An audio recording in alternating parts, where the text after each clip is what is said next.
Hello everyone, welcome to AP teaching classes. This is Aruna Chaudhary. तो कैसे हैं आप सभी। लास्ट जो लेक्चर हमने यहाँ पर लिया था वो लिया था विकास एवं वृद्धि का, जिसमें हमने उसके अंतर को समझा था। विकास का क्या महत्व होता है एक बच्चे के जीवन में और वृद्धि का क्या महत्व होता है ये हमने समझा था। आज हम जो डिस्कस करेंगे वो ये करेंगे कि जो विकास है, मतलब जो बच्चे का डेवलपमेंट होता है, कितने तरीकों से होता है। सिर्फ एक पक्ष की बात हम नहीं करेंगे, हम बहुत सारे पक्षों की बात करेंगे। अगर हम देखें तो बच्चे के विकास की जब बात करते हैं तो बच्चा शारीरिक रूप से भी अच्छा होना चाहिए, बच्चा मानसिक रूप से भी अच्छा होना चाहिए, बच्चा संवेगात्मक रूप से भी सुदृढ़ होना चाहिए और बच्चा सामाजिक भी होना चाहिए।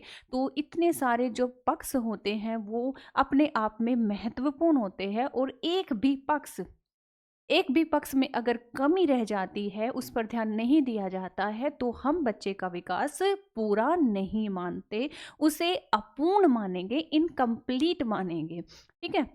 तो आप सभी का स्वागत है। पहली बार चैनल पर आए हैं तो चैनल को कर लेंगे सब्सक्राइब।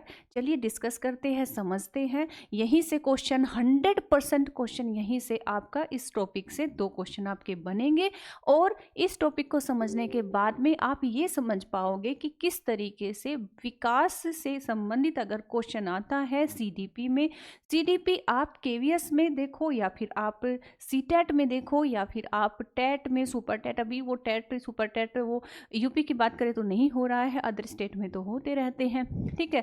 तो ये टॉपिक जो है मैंडेटरी है, यहाँ से क्वेश्चन आते ही हैं। तो उम्मीद करूंगी कि आप हर एक पॉइंट को अच्छे से समझ जाओगे। ठीक है। तो बहुत ही बारीकी से पेशेंस के साथ में हर एक चीज को डिस्कस करें। ठीक। तो चलिए स्टार्ट करते हैं, समझते हैं कि जो डेवलपमेंट है, डोमेन या कहो या फिर टाइप कहो इसके डेवलपमेंट के, और यहाँ पर हम बच्चे की बात कर रहे हैं क्योंकि हम क्या पढ़ रहे हैं, शैक्षिक मनोविज्ञान या फिर बाल मनोविज्ञान की हम स्टडी कर रहे हैं।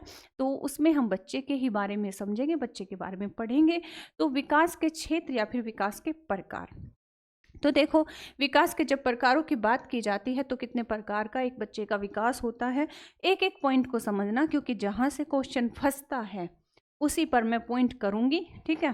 तो अगर हम विकास की बात करें तो यहाँ पर एक व्यू आप कर लीजिए कि कितने टाइप के जो है डेवलपमेंट होते हैं। मेंटल कहो या फिर कॉग्निटिव कहो। ठीक है। मेंटल डेवलपमेंट या फिर कॉग्निटिव डेवलपमेंट, यानी कि जिसे हम मानसिक विकास कहते हैं या फिर संज्ञानात्मक विकास कहते हैं जीन पियाजे की भाषा में। ठीक। दूसरा है बच्चे का शरीर से संबंधित विकास, जिसे हम शारीरिक विकास कहते हैं। इसके बारे में समझेंगे अलग से। जब हम बच्चे के डायनेमिक विकास की बात करते हैं, यानी कि बच्चा अपनी उंगलियों को, हाथों को, पैरों को, बॉडी को किस प्रकार से यूज करता है। कोई कोई बच्चा क्या होता है कि पढ़ाई में अच्छा होता है लेकिन खेल कूद में अच्छा नहीं होता है। क्यों? क्योंकि उसको फिजिकल एक्टिविटी करने के लिए कभी भी अलाउ नहीं किया गया, या फिर उसको बाहर खेलने कूदने के लिए अलाउ नहीं किया गया है, या फिर उसको हाथ पैर मतलब अभी उतना मजबूती नहीं है, वो यूज नहीं कर पाता है। कोई कोई बच्चा आपने देखा होगा कि पेन पकड़ने में भी उसको प्रॉब्लम आती है ना। जब हम स्टार्टिंग से इन बातों पर ध्यान नहीं देते हैं, कोई कोई बच्चा लेफ्ट हैंड से ही मतलब लिखता है, लेफ्ट हैंड से ही मतलब चीज़ों को खाता है। अगर हम बचपन से ही उस पर ध्यान दें तो उसमें सुधार आता है और राइट हैंड से ही लिखना शुरू कर देता है, राइट हैंड से खाना शुरू कर देता है। तो ये बारीकी वाली चीज़ें होती हैं।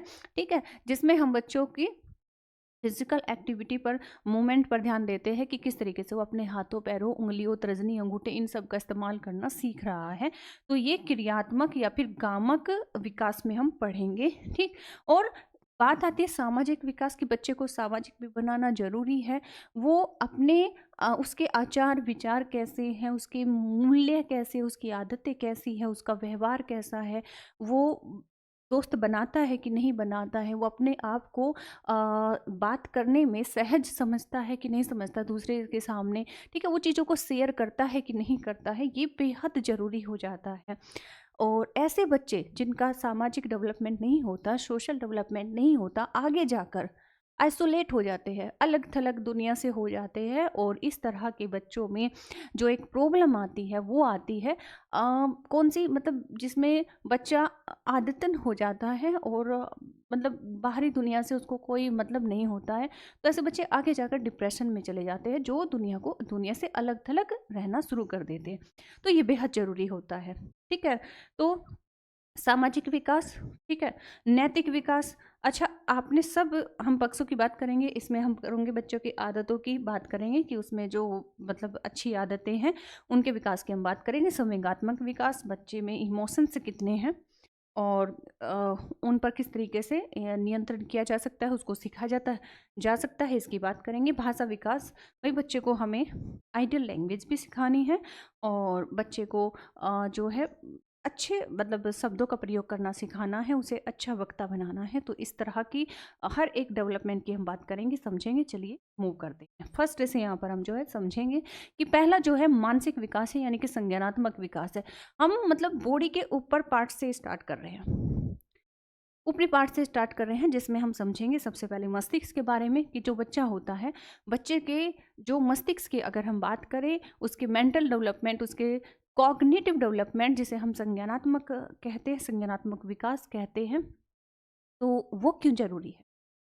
अब एक बच्चा क्या हुआ, उसका शारीरिक विकास तो अच्छा हो गया, लंबाई, हेल्थ और हाइट वेट सब कुछ अच्छा है, लेकिन उसे पढ़ना लिखना नहीं आता है, उसे कैलकुलेशन नहीं आती है, उसे लिखना नहीं आता है, वो ये नहीं बता सकता कि क्या लिखा है, वो ये नहीं समझता कि सामने जो चीज़ है वो क्या लिखी है, उसे उसको कैसे पढ़ा जाएगा, है ना। बुक में क्या लिखा है, ये न्यूज़पेपर में क्या लिखा है, ये चीज़ें उसको समझ में नहीं आती, तो क्या फ़ायदा। समझ रहे हो। अगर आप किसी बच्चे को स्कूल में डाल रहे हो, आप किसी बच्चे को स्कूल में भेज रहे हो, तो आप एक एक चीज़ नोटिस करते हो कि आज मेरे बच्चे ने कितना सीखा। वो क्यों करते हो? वो इसलिए करते हो कि आपका बच्चा ग्रो तो कर रहा है, लेकिन साथ ही साथ जब हम स्कूल में भेज रहे हैं तो वो होशियार भी बने, वो होशियार भी बने, वो उसका मेंटल डेवलपमेंट हो, उसका कॉग्निटिव डेवलपमेंट हो, ठीक है, वो चिंतन करना सीखे, वो चिंतन करना, सोचने समझने की उसमें क्षमता विकसित हो।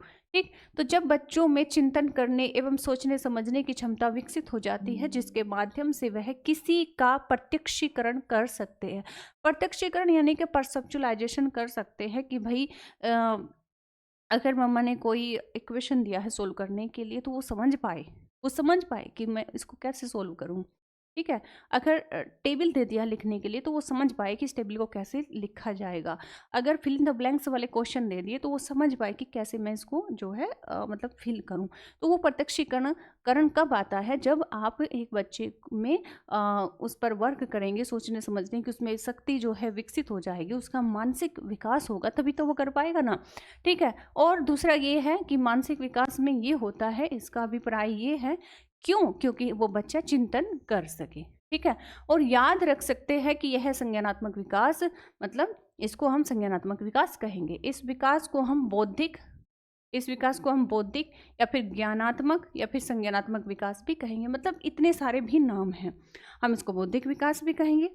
अगर क्वेश्चन आ जाए कि बच्चे के बौद्धिक विकास के लिए एक टीचर को, एक अध्यापिका को अपनी कक्षा में क्या करना चाहिए, कौन सी गतिविधि अपनानी चाहिए, ताकि बच्चे का मानसिक विकास या फिर संज्ञानात्मक विकास बेहतर तरीके से हो पाए। तो उसके लिए आप क्या करोगे, तो आप उसके लिए सिर्फ एक तरीका नहीं, बहुपक्षीय मल्टीपल एक्टिविटीज़ को जो है उसमें जो है कोई तरीका ऐसा आप यूज करेंगे, कोई टेक्निक आप ऐसी यूज करेंगे, कोई प्रॉब्लम, कोई काम अब आप बच्चों को ऐसा दोगे जिसमें मल्टीपल तरीके से सोचने के ऑप्शन हो। ठीक है, आप मतलब उसमें सिर्फ एक सीधा डायरेक्ट आंसर वाला जो है उसमें वो नहीं होना चाहिए, एक्टिविटी नहीं होनी चाहिए। उसमें बच्चा सोचने पर मजबूर हो जाए कि मैं इस समस्या का समाधान मतलब करूं तो किस तरीके से करूं। ठीक है, सोचे सोचाए मतलब रटे रटाए आंसर उसके पास में नहीं होने चाहिए। उसको एक अलग तरीके से सोचने पर मजबूर कर देने पर अगर आप कर पाते हैं, तो वो एक्टिविटी सबसे ज़्यादा अच्छी मानी जाती है। ठीक है, तभी बच्चे का जो है मानसिक विकास बेहतर तरीके से हो पाता है। ठीक, अब यहाँ पर क्वेश्चन ये बनता है, जब यहाँ से क्वेश्चन आता है, क्वेश्चन मैंने आपको बता दिया है कि किस तरीके से आएगा। दूसरा क्वेश्चन इस तरीके से आएगा कि बच्चे के संज्ञानात्मक विकास में शामिल तत्वों में निम्नलिखित में से नहीं है। तो अगर हम उसमें मानसिक विकास के सहायक तत्वों की बात करें तो उसमें कौन-कौन से आते हैं? जैसे समस्या समाधान एक इसमें तत्व होता है। यानी कि हम बच्चे को कब ये मानेंगे कि इसका मानसिक विकास अच्छा हो रहा है? कब ये मानेंगे कि इसका संज्ञानात्मक विकास अच्छा हो रहा है? कब मानेंगे? जब वो प्रॉब्लम सॉल्व कर पाए, ठीक है? प्रॉब्लम सॉल्विंग की उसमें कैपेबिलिटी विकसित हो जाए और वो प्रत्यक्षीकरण परसेप्चुअलाइज़ेशन करना सीख जाए। यानी अगर एक हम अ, कोहलर की थ्योरी में ये पढ़ते हैं, कोहलर जो प्रयोग करते हैं चिंपैंजी पर, उसमें हम ये पढ़ते हैं कि जब उस चिंपैंजी के सामने छत से केले लटके हुए थे और उसको वो खाने थे क्योंकि भूख लगी हुई थी, तो उसके रूम में 2 बक्से रखे थे, 2 डंडे रखे थे, है ना? तो उसको वो प्राप्त करने थे किसी न किसी तरीके से, तो कैसे करता? तो उसने परसेप्चुअलाइज़ेशन किया, यानी कि वो उसने उसको सूझ आई, उसको समझ आई। समझ कैसे आई? क्योंकि उसमें दिमाग था, मानसिक विकास था उसका, ठीक है? तो वो समझ पाया और उस बक्से को एक के ऊपर एक रख दिया और डंडे को इस तरीके से जोड़कर उसने जो है केले तोड़ लिए। समझ रहे हो? इसको परसेप्चुअलाइज़ेशन कहते हैं। यानी कि आप किसी परिस्थिति में हो, किसी समस्या में हो और आप समझ पाओ। कब समझ पाओगे? जब आपका मानसिक विकास अच्छा होगा कि मैं इसे सोल्व कैसे करूँ, ठीक? और कल्पना यानी कि इमेजिनेशन पावर तभी आती है बच्चे में जब वो किसी मतलब उसका दिमाग अच्छे तरीके से विकसित हो चुका है, अच्छे तरीके से जो है काम कर रहा है, इमेजिनेशन करेगा कि भई और इसमें कौन से तरीके हो सकते हैं, है ना? इमेज कर पाएगा और चिंतन कर पाएगा। सोच पाएगा। स्मृति स्मृति अच्छी मेमोरी होगी तभी तो जो है मतलब प्रीवियस नॉलेज का यूज़ कर पाएगा। समझ रहे हो? और प्रत्यय यानी कि कॉन्सेप्ट, उसको कॉन्सेप्ट समझ में आए। ज़रूरी ये भी होता है कि आप चीज़ों को रटाओ नहीं, आप कॉन्सेप्ट को बेस बनाकर कॉन्सेप्ट क्लियर करके हर एक चीज़ को मतलब अच्छे से बच्चों को समझना जो है सिखाओ। अवलोकन, बच्चे का ऑब्जर्वेशन अच्छा होना चाहिए। बच्चे का ऑब्जर्वेशन अच्छा होगा तो बच्चा किसी भी प्रॉब्लम को आसानी से सोल्व कर पाएगा। और बच्चे का ऑब्जर्वेशन कब अच्छा होगा? जब उसका मेंटल डेवलपमेंट अच्छा होगा, बेहतर होगा। तो ये अनिवार्य तत्व है। और एक है रीजनिंग यानी कि तर्क, लॉजिक। वो कुछ सोचे तो वो लॉजिकल सोचे, ऐसा नहीं सोचे कि मतलब जिसमें वो मतलब ऊट-पटांगा बेतुका सोच रहा हो, है ना? कि भई अगर कोई मतलब क्वेश्चन है वो बच्चे को हमने सोल्व करने के लिए दे दिया है, तो उसमें ऊट-पटांगी जो है ट्रिक लगाए, तो तुक्केबाजी या फिर जो है रटा-रटाई वो सब यूज़ नहीं करना। बच्चे को एक लॉजिकल थिंकिंग सिखानी है, उसमें लॉजिकल थिंकिंग का क्वालिटी डेवलपमेंट करनी है। तो इसीलिए इतने सारे जो तत्व हैं बच्चे के मानसिक विकास के लिए अनिवार्य हो जाते हैं। एक शिक्षिका होने के नाते आपको ये ध्यान देना है कि जब आपका बच्चा क्लास में आए, आप उसे पढ़ाएँ, तो आपका जो आप उसको वर्क दे रही हैं, होमवर्क दे रही हैं, जो भी आप उसे स्कूल में एक्टिविटी दे रही हैं, कुछ भी करने के लिए दे रही हैं, तो आप ये ज़रूर ध्यान रखें कि उसका मानसिक विकास आप अच्छे से कर पा रही हैं। ठीक है?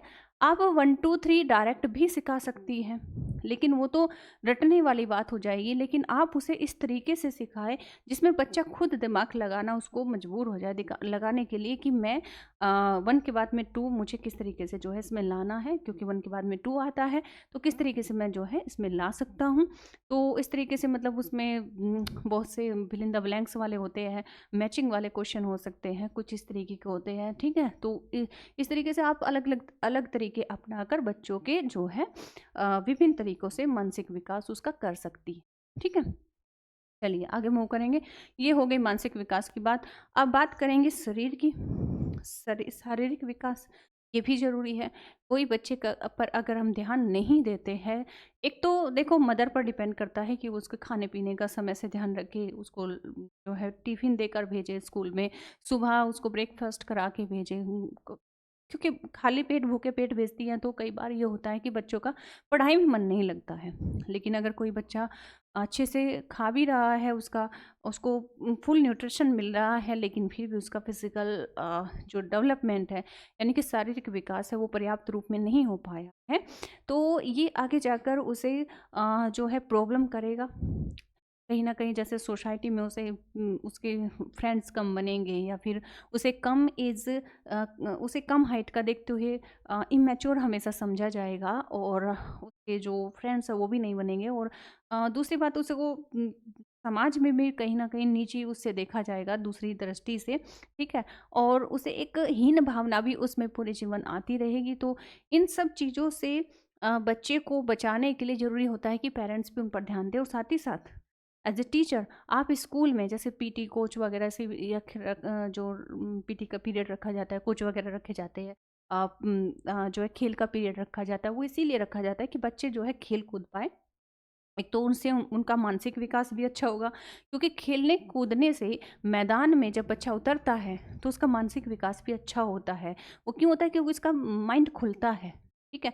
और दूसरा उसका शारीरिक विकास भी अच्छा होता है, ठीक? तो ये ज़रूरी होता है कि शारीरिक विकास से तात्पर्य बच्चों की उम्र के अनुसार शरीर के आकार में, तंत्रिका में और मांसपेशियों में विकास से है। सभी बच्चों में शारीरिक विकास की गति अलग-अलग होती है। ये आपको ध्यान देना है कि कोई बच्चा जल्दी मतलब ग्रोथ कर जाता है और कोई बच्चा देर से करता है। तो कभी-कभी कुछ बच्चों में यह विकास जो की गति जो होती है तेज़ होती है, जबकि कुछ में जो है धीमी होती है। जब विकास की शरीर के विकास की गति की बात आती है, तो सबसे पहले मैं आपको बता दूँ कि जो गर्भावस्था पीरियड होता है, कॉन्सेप्शन पीरियड होता है, तो अगर हम तेज़ की बात करें तो तेज़ कब-कब होती है, ठीक है? तो जो कॉन्सेप्शन पीरियड होता है, कॉन्सेप्शन पीरियड में बच्चे की जो ग्रोथ होती है वो बहुत तेज़ होती है, ठीक है? गर्भावस्था का पीरियड जिसको माना जाता है, ठीक? उसके बाद में आता है शैशवावस्था। शैशवावस्था में भी बच्चे की जो है शारीरिक गति बहुत तेज़ होती है, ठीक है? बहुत तेज़ी से जो है बच्चा बढ़ता है।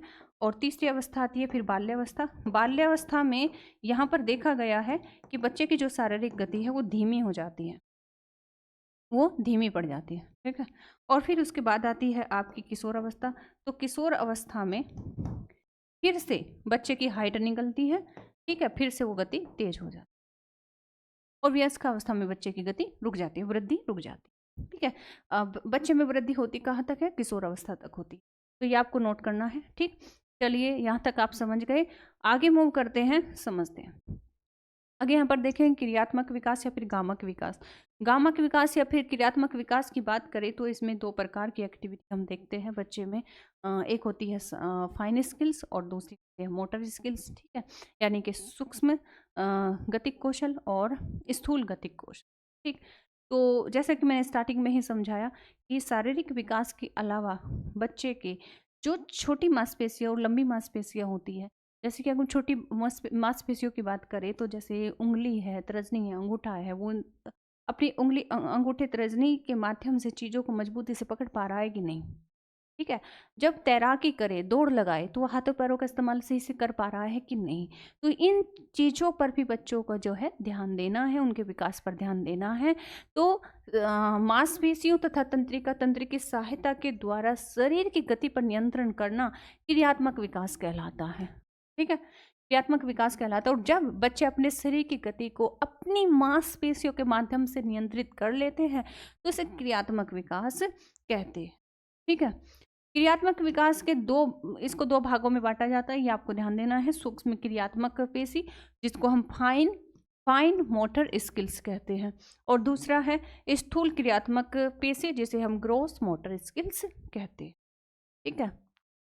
ये इंपॉर्टेंट है, यहाँ से क्वेश्चन आपका हर बार आता है, यहाँ से क्वेश्चन हर बार आएगा। ये आपसे कभी नहीं पूछा जाएगा, लेकिन यहाँ से क्वेश्चन आपका हर बार आएगा। तो इसे समझ लेते हैं कि फाइन स्किल्स और मोटर स्किल्स होता क्या है। तो देखो, सूक्ष्म क्रियात्मक पेशी यानी कि फाइन मोटर स्किल्स। फाइन का मतलब वही बारीक होता है, सूक्ष्म का मतलब ही छोटा होता है। तो शरीर की वे छोटी मांसपेशियां कौन सी, कहाँ पर छोटी मांसपेशियां, जैसे ये आपकी उंगलियां हो गई, पैरों की कहो, हाथों की कहो, ठीक है? तो इनमें छोटी मांसपेशियां होती है, ठीक? अगर हम पूरे हाथ की बात करें, पूरे पैर की बात करें, तो इनमें लंबी मांसपेशियां होती है। इनकी बात अगले उसमें करेंगे। अभी हम सिर्फ छोटी मांसपेशियों की बात करेंगे, जिसमें जो है जैसे कि आपका हाथ हो गया, आपकी कलाई होगी, ठीक है? तो फाइन मोटर स्किल से तात्पर्य बच्चे के हाथ, कलाई, उंगलियों और पैरों से जुड़ी छोटी छोटी मांसपेशियों का इस्तेमाल से है। जब बच्चे छोटी छोटी गतिविधियों को करते हैं, कौन कौन सी, जैसे ब्लॉक बनाना, किससे बनाएंगे? हाथ से ही तो बनाएंगे ना, है ना? ब्लॉक बनाएंगे तो किससे बनाएंगे? ये बच्चा क्या कर रहा है?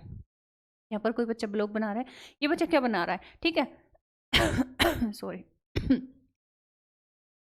ब्लॉक बनाना, या फिर फिंगर या अंगूठे की सहायता से चीज़ों को पकड़ना। अब ये जो बच्चा पकड़ रहा है, ये फिंगर से क्या पकड़ रहा है, ये एक वो क्लिप पकड़ रहा है, चिमटी पकड़ रहा है, ठीक है ना। तो ये पकड़ रहा है हाथ से, तो किससे पकड़ रहा है, फिंगर से, अंगूठे की सहायता से पकड़ रहा है, ठीक। और दूसरा पेन पेंसिल, ये देखो जब इस्तेमाल आपका क्वेश्चन ये आए कि एक बच्चा अपनी लेखन कला को सुधारने के लिए, लेखन कला को सुधारने के लिए एक शिक्षिका बच्चे की लेखन कला को सुधारने के लिए उसे जो है पेपर पर लिखना सिखाती है, और लिखते समय अपनी उंगलियों का, अपने अंगूठे, अपनी तर्जनी का इस्तेमाल पर वो जो है बल दे रही है। तो वो कौन से प्रकार के कौशल वो बच्चे में विकसित करना चाहती है, सूक्ष्म कौशल या फिर जो है सूक्ष्म कौशल या फिर स्थूल कौशल, ठीक है। यानी कि फाइन स्किल या फिर मोटर स्किल। तो आंसर क्या हो जाएगा, फाइन स्किल। वो क्या चाहती है कि बच्चा जो है उसमें जो फाइन स्किल है, यानी कि सूक्ष्म गतिक कौशल है उसका, वो अच्छा हो जाए, वो बेटर हो जाए, ठीक। तो चीज़ों को पकड़ना, पेन पेंसिल से लिखना, खिलौनों की डोरी पकड़ना, स्विच ऑन ऑफ करना, कार का हॉर्न बजाना।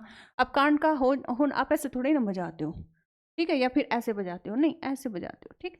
तो ये क्या है, कार का हॉर्न बजाना, चुटकी की मदद से चीज़ों को पकड़ना। तो ये सब किस में आएंगे, फाइन स्किल मोटर में आएंगे। यानी कि अगर हम बच्चों को इस तरह के कोई काम देते हैं जिसमें उनकी उंगलियां, उनके अंगूठे इस्तेमाल हो, तो हम कोशिश कर रहे हैं कि उनमें सूक्ष्म कौशल विकसित हो जाए, ठीक है। ये आपको समझना है।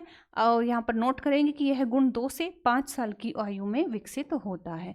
छोटे बच्चों को ही मतलब ज़रूरत होती है कि कोई चीज़ अगर पकड़नी है, तो जैसे पेन है हम उनको दे रहे हैं, तो छोटा बच्चा इसको डायरेक्ट मुट्ठी से पकड़ेगा, ऐसे पकड़ेगा, है ना, छोटा बच्चा। लेकिन जैसे वो थोड़ा सा बड़ा होता है, 2 से ढाई साल में आता है, तो वो एक तो देख कर भी बच्चे इमिटेशन यानी अनुकरण के माध्यम से भी सीखते हैं, और दूसरा ये भी होता है कि अगर वो पकड़ता भी है तो उसको अभी ये नहीं उसको ये नहीं पता है, वो ऐसे पकड़ लेगा, ठीक है, ऐसे पकड़ लेगा, या फिर वो ऐसे पकड़ लेगा, ठीक। लेकिन उसको हम सिखाते हैं कि उसको ऐसे पकड़ना, ठीक। वो क्यों सिखाते हैं, ताकि वो अपनी उंगलियों का इस्तेमाल करना सीख जाए, ठीक है, समझ गए। चलिए, नेक्स्ट है यहाँ पर स्थूल क्रियात्मक पेशी, यानी कि gross motor skills. Gross motor skills में क्या होता है कि शरीर की बड़ी मांसपेशियों का इस्तेमाल होता है, या फिर पूरे शरीर का इस्तेमाल होता है, जैसे तैराकी हुआ, दौड़ना हुआ, खेलना हुआ, उठना हुआ, बैठना हुआ। तो ये सब क्या है, इसमें पूरी बॉडी का इस्तेमाल हो रहा है, और पूरी बॉडी का इस्तेमाल करना बच्चों में डेवलपमेंट करने के लिए, कि वो पूरी बॉडी का इस्तेमाल करना बेटर तरीके से जो है उसको यूज कर पाए, समझ पाए। तो उनको खेलना कूदाना ये सब हम एक्टिविटी कराते हैं। तो ग्रोस मोटर स्किल्स में हमारे शरीर की बड़ी मांसपेशियों, जैसे हाथों व पैरों का इस्तेमाल होता है, जैसे चलना हो गया, दौड़ना हो गया, कूदना, चढ़ना, सलाखों पर झूलना, नृत्य करना, गुलाटी मारना, कलाबाजियाँ करना। ये सब किस में आएंगे, ये आएंगे मोटर स्किल, ठीक है, इस ग्रोस मोटर स्किल्स में आएंगे। बच्चे में ग्रोस मोटर स्किल्स विकसित होती है। आपसे अगर मैं क्वेश्चन पूछूं कि सबसे पहले, ये क्वेश्चन आया हुआ है, ठीक है, कि बच्चे में सर्वप्रथम क्या विकसित होगा, फाइन मोटर स्किल्स या फिर ग्रोस मोटर स्किल्स। तो सीधी सी बात है, मोटा मोटा काम वो पहले सीखता है, और बारीकी वाला काम वो बाद में सीखता है। मैंने स्टार्टिंग में बताया ना कि छोटे बच्चे जब होते हैं ना, सब चीज़ों को ऐसे पकड़ते हैं, मुट्ठी से पकड़ते हैं। मम्मा का पल्लू पकड़ेंगे तो मुट्ठी से पकड़ के खींचेंगे, बोतल पकड़ेंगे तो ऐसे पकड़ेंगे, ठीक है। लेकिन वो बाद में जैसे थोड़े थोड़े बड़े होते हैं, तो उसके बाद में जो है चीज़ों को तरीके से पकड़ना सीख जाते हैं, समझ रहे हो। तो बच्चे में पहले जो विकसित होता है ग्रोस मोटर स्किल्स होता है, और बाद में फाइन स्किल डेवलप होता है, ठीक। चलिए, यहाँ पर पिक्चर के माध्यम से आप समझ भी सकते हैं कि किस तरीके से जो है बच्चे यहाँ पर खेलना कूदना कर रहे हैं। तो ये बच्चों में जो कोशिश की जा रही है, वो कोशिश की जा रही है ग्रोस मोटर स्किल्स डेवलपमेंट की। अब देखो, सामाजिक विकास की हम बात करेंगे, सोशल डेवलपमेंट। सोशल डेवलपमेंट से क्वेश्चन आता है, हर बार आता है। वो सोशल डेवलपमेंट जो है बच्चों में इसलिए क्योंकि स्कूल भी एक सेकेंडरी सोर्स माना जाता है सोशल डेवलपमेंट का। प्रथम तो उसका विद्यालय, उसका घर, उसकी माता ही हो जाती है, ठीक है। और पड़ोस की बात करें, स्कूल की बात करें, तो वो सेकेंडरी में आ जाते हैं। ठीक है।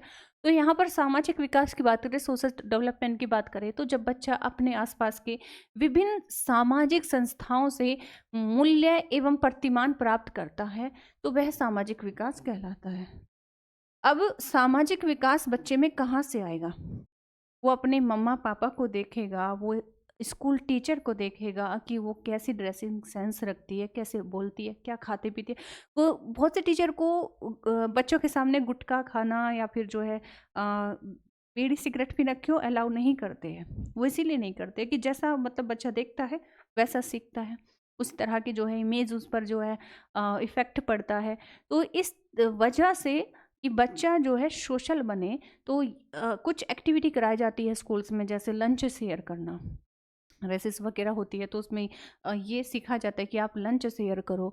और जो खेल की एक्टिविटी कराई जाती है उससे भी बच्चे में सोशल जो है डेवलपमेंट होता है, क्योंकि वहाँ पर भी बच्चे अ, अगर जीतना हारना ये सब कुछ जो है एक्सेप्ट करना सीखते हैं, और एक दूसरे को कोऑपरेट करना सीखते हैं, टीम में काम करते हैं। बेसिकली अगर देखें तो यहाँ पर जो मेन होता है वो टीम में वर्क करना उनको जब सिखाया जाता है, तो उसके पीछे का पर्पज होता है कि बच्चे में सोशल डेवलपमेंट हो, क्योंकि आगे जाकर उसे किसी न किसी सोसाइटी में, समाज में रहना है। तो तभी वो जब टीम में रहकर वर्क करना सीखेगा तो आगे जाकर वो किसी समाज में अपने आप को तभी अडेप्ट कर पाएगा, तभी ढाल पाएगा जब उसके अंदर सोशल डेवलपमेंट उसका अच्छे से हो पाएगा, और वो समझ पाएगा कि वैल्यूज क्या होती है, समाज की वैल्यूज क्या होती है, समाज के जो मतलब प्रतिमान की हम बात करें कि उसके आदर्श क्या होते हैं।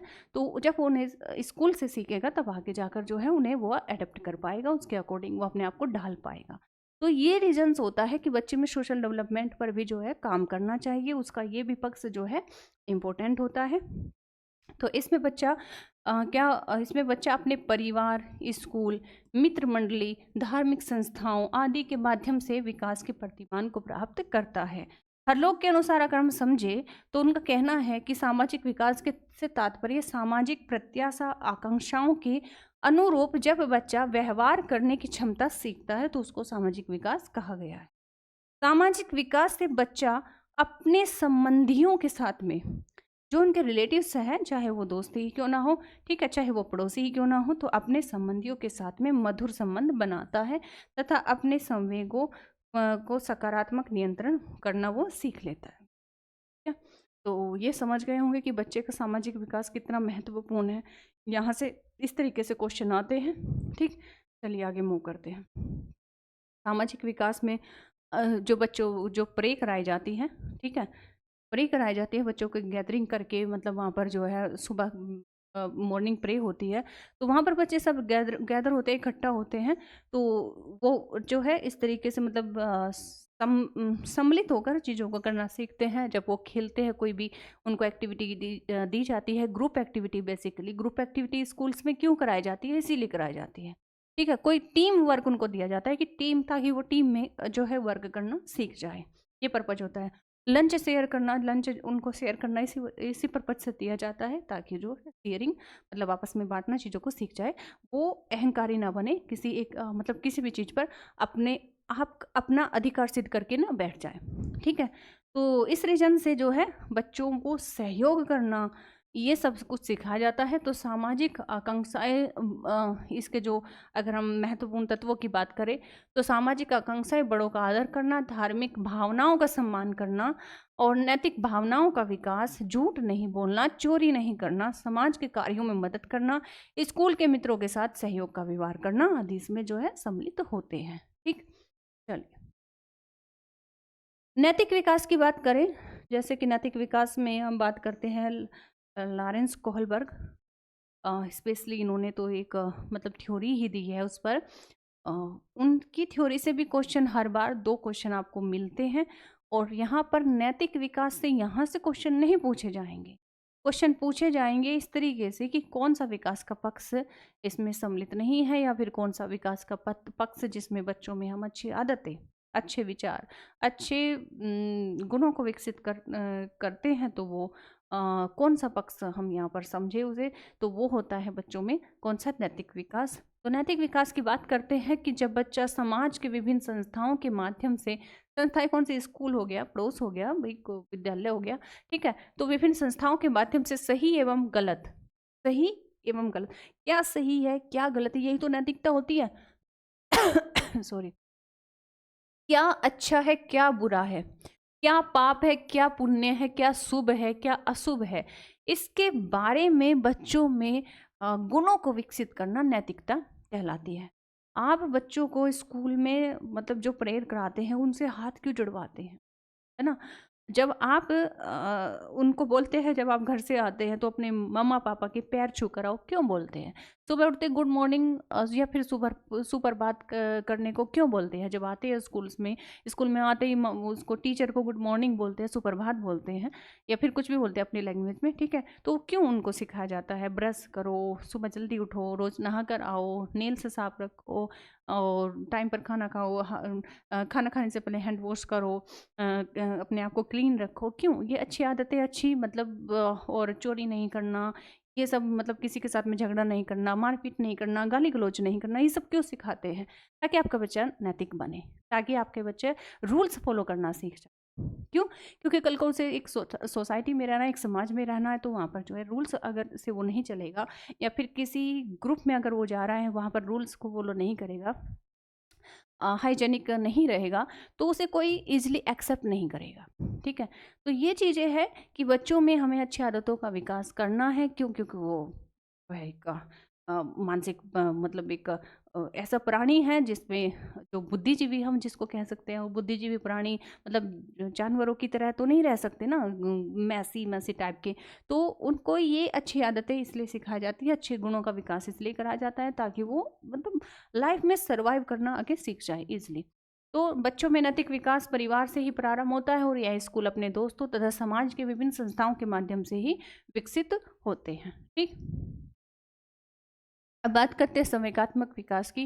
संवेगात्मक विकास यानी कि इमोशनल डेवलपमेंट। संवेगात्मक विकास बच्चों के आंतरिक हृदय के विकास से संबंधित है, जिसमें वह संवेदनाएं रखता है, और जब यह संवेदनाएं खुशी की होती है तो वह खुश पर मतलब खुश को प्रकट करता है, और जब यह संवेदनाएं दुख की होती है तो वह दुख प्रकट करता है।